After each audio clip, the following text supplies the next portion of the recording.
નમસ્કાર મિત્રો, સ્વાગત છે બધા મિત્રોનો અમારી YouTube ચેનલમાં। હું છું આપનો મિત્ર ભાવિક વઘાસિયા।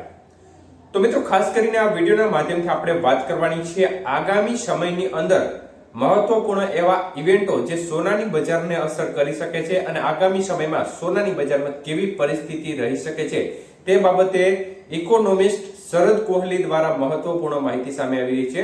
તો સંપૂર્ણ માહિતી આ વિડિયોમાં જોશું। તો જે પણ મિત્રો નવા છે તે ચેનલને સબસ્ક્રાઇબ કરી લેજો અને ફેસબુક પેજમાં અમારી માહિતી જોઈ રહ્યા છે તે ફેસબુક પેજને ફોલો કરી લેજો। તો મિત્રો, ખાસ કરીને આપણે જોયું કે આ વખતે એક એવી રેલી જોવા મળી જેમાં સતત આગળ વધતી હતી બજાર સોના ચાંદીની, પરંતુ વચમાં આ રેલીનો સ્ટોપ આવ્યો અને ત્યારબાદ બજાર છે તે તૂટવાની શરૂઆત થઈ અને લગભગ ચાંદી છે તે જે હાઈ લેવલની સપાટી નજીક હતું ત્યાંથી તૂટી અને 31,000 જેટલો કડાકો ત્યાંથી બોલ્યો, જ્યારે સોનાની બજારમાં પણ તે પ્રકારની પરિસ્થિતિ બની। ચાંદીની સોનાની બજાર છે તે પણ હાઈ લેવલથી 10 થી 15,000 રૂપિયા સુધી પ્રતિ 10 ગ્રામે તૂટ્યા।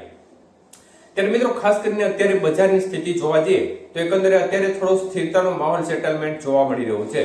ત્યારે અર્થશાસ્ત્રી શરદ કોહલી દ્વારા આગામી સમયના ઇવેન્ટ બાબતે વાત કરતા જણાવે છે કે બંને દેશો મહાસત્તા એવા દેશો અમેરિકા અને ચાઇના વચ્ચે ટેરિફ વોર ચાલી રહ્યો છે। બંને વચ્ચે આ ટેરિફ વોર થવાનું નામ નથી લઈ રહ્યો।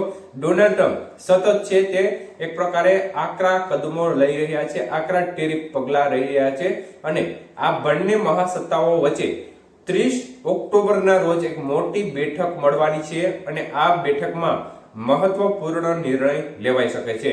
તો આ નિર્ણય છે તે બજાર ઉપર મોટી અસર કરશે તેવી વાત શરદ કોહલી દ્વારા કરવામાં આવી છે। તો તેમના કહેવા અનુસાર જોવા જઈએ તો જો બંને દેશો વચ્ચે શાંતિ માહોલ બને અને મીટિંગમાં કોઈ સુખદ સોલ્યુશન આવે તો આ સંજોગોમાં બજારમાં મોટો કડાકો જોવા મળી શકે છે, પરંતુ આ બેઠક છે તે અનિર્ણિત રહે અને કોઈ સોલ્યુશન ના આવે તો ડોનાલ્ડ ટ્રમ્પ છે તે ટેરિફ વોર બાબતે ખૂબ જ આકરા મૂડમાં જોવા મળી રહ્યા છે અને ટેરિફ રેટ વધારવાના મૂડમાં જોવા મળી રહ્યા છે।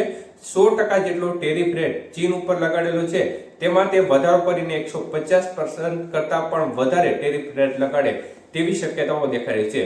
જો આવી પરિસ્થિતિ બને, મતલબ કે બેઠકમાં કોઈ નિર્ણય ના આવે, ડોનાલ્ડ ટ્રમ્પ આકરું પગલું ભરે અને ટેરિફ રેટ વધારે, તો બજાર છે સોના ચાંદીની તેમાં ફરીથી એકવાર જોરદાર ઉછાળા તરફી માહોલ જોવા મળી શકે છે। એટલે આ જે ઇવેન્ટ આ અઠવાડિયાની અંદર જોવા મળવાની છે તે ખૂબ જ મહત્વપૂર્ણ રહેશે અને સોનાની બજાર ઉપર ખૂબ જ મોટી અસર કરશે તેવી વાત શરદ કોહલી દ્વારા કરવામાં આવી છે।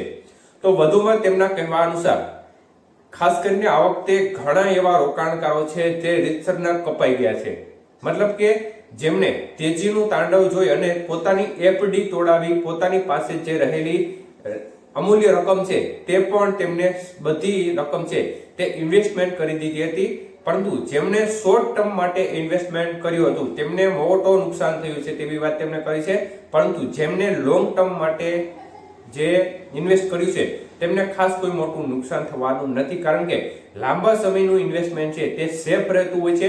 ટૂંકા ગાળામાં જે તેજીને જોઈને જે લોકોએ ઇન્વેસ્ટમેન્ટ કર્યું અને ત્યારબાદ જે બજારો તૂટ્યા તે ચોક્કસપણે એમના માટે નુકસાનકારક સાબિત થયું અને જેમણે પોતાની એફડી અને પોતાની પાસે રહેલી મિલકતો ગીરવે મૂકીને જેમણે રોકાણ કર્યું છે તેમને મોટો ફટકો પડ્યો છે, જોરદાર રીતે તેમને બજારમાં નુકસાન વેઠવાનો વારો આવ્યો છે તેવી વાત પણ તેમને કરી છે।